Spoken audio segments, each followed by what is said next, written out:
Morning everyone, welcome back to my new blog. আশা করছি সকলে খুব ভালো আছো, সুস্থ আছো। সকালে সব কাজকর্ম সারা হয়ে গেছে। আজকে আর প্রতিদিনের মতো একই কাজকর্মের ব্লগ করিনি। তো আজকে ওয়েদারটা একদম খুব সুন্দর, মেঘলা মেঘলা ওয়েদার, মনে হচ্ছে বৃষ্টি নামবে। কালকেই ওয়েদার রিপোর্টে দেখেছিলাম যে বৃষ্টি নামবে মনে হয়, কিন্তু বৃষ্টি এখনও নামেনি, কিন্তু একটা ভ্যাপসা গরম লাগছে। কিন্তু যাই হোক, রোদ ওঠেনি, আজকে পুরো মেঘলা মেঘলা ওয়েদার। তো ভাবলাম একবার যে বেড কভারটা তুলে দিই। সাদা বেড কভার কয়েকদিন গেলেই না ভীষণ নোংরা নোংরা মনে হয়। তো ভাবছি এবার এটা কাচবো না কি করবো বুঝতে পারছি না। সাদা বেড কভার একদিনে না সকালেও খারাপ হবে। তো চলো ব্লগটা এখন থেকে শুরু করছি। আশা করছি আজকে ব্লগটা খুব ভালো লাগবে। তো স্কিপ না করে শেষ পর্যন্ত দেখতে থাকো। আমি এই কনফিউশনের মধ্যে আছি কখন থেকে, এর জন্য বিছানা পর্যন্ত তুলিনি যে বেড কভারটা তুলবো না কি করবো। তুলেই দেই, অন্য বেড কভার পেতে দিই, ধুলে ধুবো আর নয়তো কালকে ধুবো। তো চলো ব্লগটা দেখতে থাকো।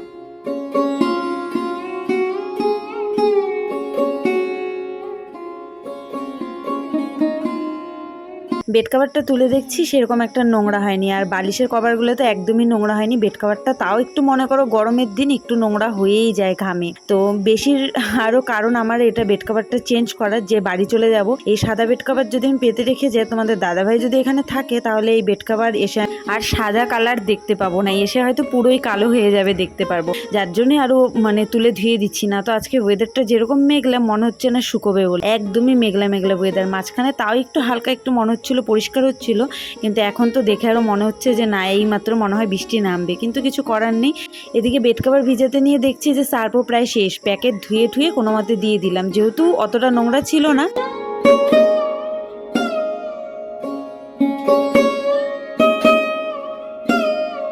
কলাবতী গাছগুলো দেখো কি সুন্দর কলাবতী ফুল ফুটেছে, আর অনেকগুলো গাছ লাগানো হয়েছে চারদিকে। আমার মেজো ভাসুর এনে এনে লাগিয়েছে, সবগুলো গাছে আবার খুব সুন্দর ফুলও ফুটেছে।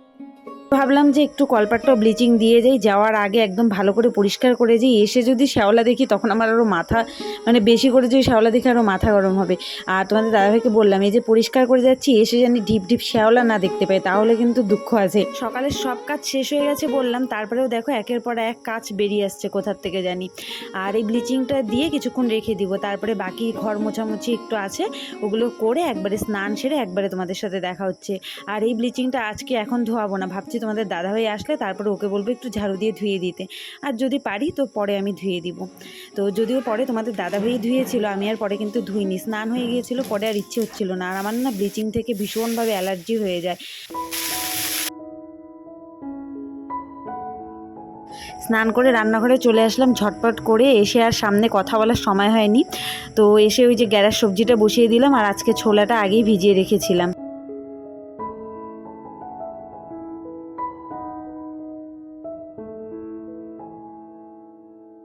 আচ্ছা, তোমরা কিভাবে এই গ্যারার সবজিটা খাও কমেন্ট করে অবশ্যই জানিও। আমি কিন্তু পেঁয়াজ রসুন দিয়ে অনেক সময় সম্বাদ দিই, আর বাকি দিনগুলো মনে করো পাঁচফোড়ন দিই, যেদিন আর কি নিরামিষ থাকে। তো তোমরা কিভাবে খাও অবশ্যই কমেন্ট করে জানিও। আগে না আমি এই সবজিটা কখনোই খেতাম না, এই বাড়িতে এসেই এই টাইপের সবজিগুলো আমি খাওয়া শিখেছি।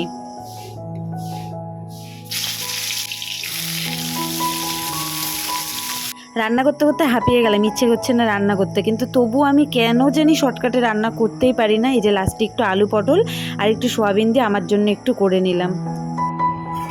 তো রান্নাবান্না শেষ হলো, বাইরে এখন মেঘলা মেঘলা ওয়েদার দেখো, আজকে রোদ নেই সেরকম।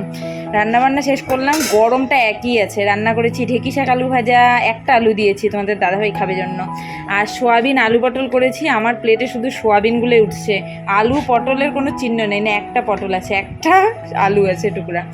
আর করেছি এই যে ছোলা দিয়ে গ্যাড়া দিয়ে সবজি, এটা তো ভিডিও করেছিলাম। তো চলো এগুলোই রান্নাবান্না। আর এই সোয়াবিনের তরকারিটা তোমাদের দাদাভাইয়ের জন্য করিনি, কিন্তু আগে আগে নিয়ে নিয়েছে এই তরকারিটা। তো চলো খাওয়া দাওয়া করে দেখা হচ্ছে। মা আর আমি মিলে বেরিয়ে পড়েছি বাজারে পুজোর কিছু কেনাকাটা টুকটাক কিছু করতে, কিছু শাড়ি ঠাড়ি, তারপরে গামছা আর অনেক কিছু, এগুলো টুকটাক কিছু কেনাকাটা করতে। বেরোনোর সময় ব্লগ করব একটুকু মনে ছিল না। মা যখন বাড়িতে এসেছে, আমাদের ওই বাড়িতে এসেছে, তারপরে হচ্ছে মার সাথে আমি আসলাম, তো একদম ব্লগ করার কথা মনে ছিল না। আর আমি এখানে নিলাম কয়েকটা মাটির টব, আর এই যে ফুলের মালা ঠালা নেব, তো অনেক কিছুই দশকর্মা ভাণ্ডারের টুকটাক কিছু কেনাকাটা করার ছিল। আর ওই যে রং বেরঙের প্রদীপগুলো মা নিল এখানে, দোকানে, তো ওগুলোই অনেক কিছু কেনাকাটা করার জন্য। তো মার সাথে গিয়েছিলাম বাজার, সামনে আমাদের বাড়ির পুজো, তো অনেক মানে অনেক বলতে পুজোর জিনিস কেনাকাটা করতে। তো তারপরে এসে আমি একটা টি শার্ট পরলাম, মানে টি শার্টটা তোমাদের দাদাভাই 3টে নিয়েছিল, তো একটা একদিন পরেছিলাম, আজকে আবার কেন জানি ইচ্ছে হলো, নাইটি পরতে মনে হচ্ছিল বেশি গরম লাগছে। তো এখন বানাবো রুটি, আজকে চাও খাইনি, চা খাওয়ার কথা ভুলে গেছি। এখন কটা বাজে রে? অনেক বাজে না? 10টা 5 বাজে। এত রাত্রে এখন আমি রুটি বানাবো, কারণ তোমাদের দাদাভাই অনেক দেরি করেই আসে, তাই বানিয়ে রেখে আগে থেকে লাভ নেই। প্রচণ্ড আজকে আবার গরম পড়ে গেছে।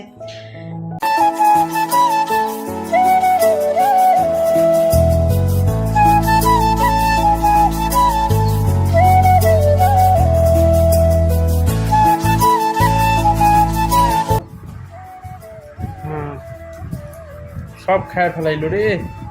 আর ওই যে একটা রবিটা পুরা খাইতেছে, তোমাদের পুরো বয়ম ফাঁকা করে আচার খেয়ে নিলাম। তো খাওয়া দাওয়া সব কমপ্লিট হয়ে গেছে, রুটি বানিয়ে একবারে খাওয়া দাওয়া করে নিয়েছি। তারপরে যেগুলো বাড়ি থেকে আচার পাঠিয়েছিল পুরো আচারের একদম বয়ম ফাঁকা করে দিয়েছি, কারণ কালকে বাড়ি যাব।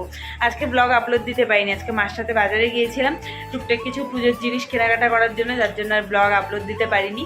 তো চলো আজকের মতো ব্লগটা এখানে এন্ড করছি। ভিডিওটা ভালো লাগলে লাইক কমেন্ট শেয়ার করতে ভুলো না। দেখা হচ্ছে নতুন একটি ব্লগের সাথে, আর নতুন হলে চ্যানেলটা সাবস্ক্রাইব করে দিও। দেখা হচ্ছে নতুন একটি ব্লগের সাথে, ততক্ষণ খুব খুব ভালো থেকে সুস্থ থেকো। Tata, good night.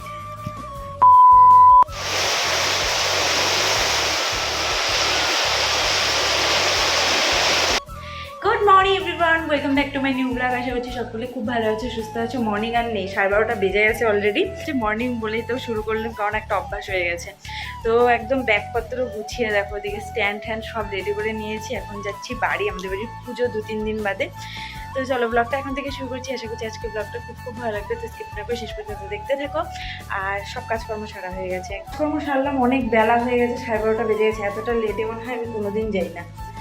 তো এখন ফটাফট টোটো পেয়ে গেলে তাড়াতাড়ি ওই বাড়ি চলে যাবো। তো চলো একবার ওই বাড়ি গিয়ে তারপর একবার কথা হচ্ছে। চলো টাটা টাটা ছেলে, টোটো পেয়ে গেছি, টাটা।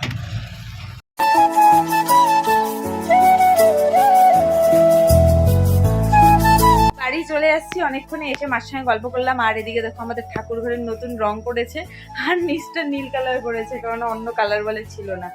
আর আগের বার ছিল একটু কি গেরুয়া গেরুয়া টাইপের, এটা একটু কিরকম মা কালারটা কিরকম হয়েছে গো? কিরকম কালার আমি মানে বুঝতে পারতেছি না, এটা কি কালার? না না, ওইটা তো নিচে নীল হয়েছে, আর উপরের কালারটা কি কালার? এটা কি কালার? এটা গেরুয়াও না, অরেঞ্জ টাইপেরও না, ইট কালারও না, ঠিক কেমন একটা অদ্ভুত কালার হয়েছে। যে ঠাকুর ঘরের নতুন লুক, মালাগুলো সব ধুয়ে ওদিকে রেখে দিয়েছে, এগুলো দরজায় ঝুলানো হবে। ও মা, তুমি যে নতুন আর একটা জিনিস আনছিলে ওইটাও লাগাই দিও। তো বাড়ি চলে আসছি, পরপর অনেক কিছু আরো পুজোর দেখতে পাবে, তো ব্লগটা একদম মিস করো না। এই যে এই ওয়ালটাও কালার করছে না, আর ওই কলপারের ওয়ালটাও পুরা বাড়ির নতুন রং চং করা।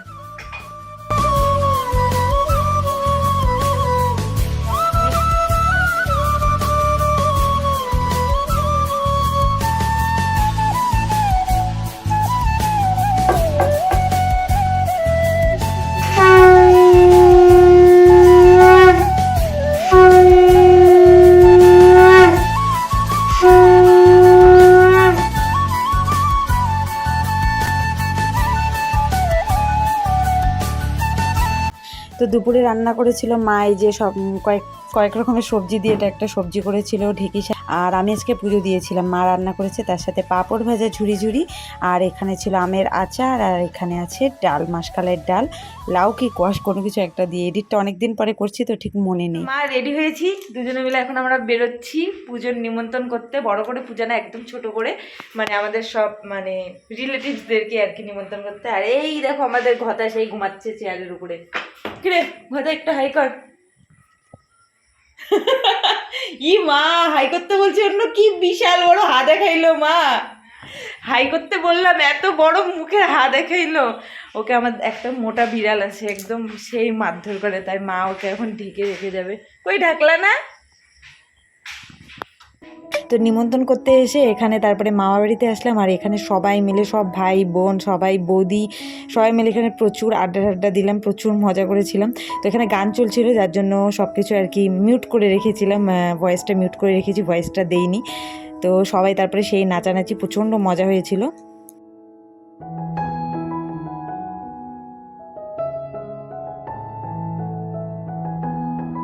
তারপরে বাড়ি এসে মা বানালো এখানে রুটি, আমি এখানে এই তরকারিটা একটু নাড়াচাড়া করে দিচ্ছিলাম। তো রুটি তরকারি বানালো, তারপরে খাওয়া দাওয়া করে ব্লগটা আর এন্ড করা হয়নি, কেননা সবাই মিলে খেলা দেখছিল। তো আমি ব্লগ এন্ড করব কি পরে আমার প্রচণ্ড ঘুম পেয়ে গিয়েছিল, তো ব্লগ আর এন্ড করতে পারিনি। তো চলো, এই ভিডিওটা অনেকটা বড় হয়ে গেছে, আশা করি তোমাদের ভালো লাগবে। আর এরপরে আরও নতুন নতুন অনেক ব্লগ আসবে। তো টাটা, গুড নাইট।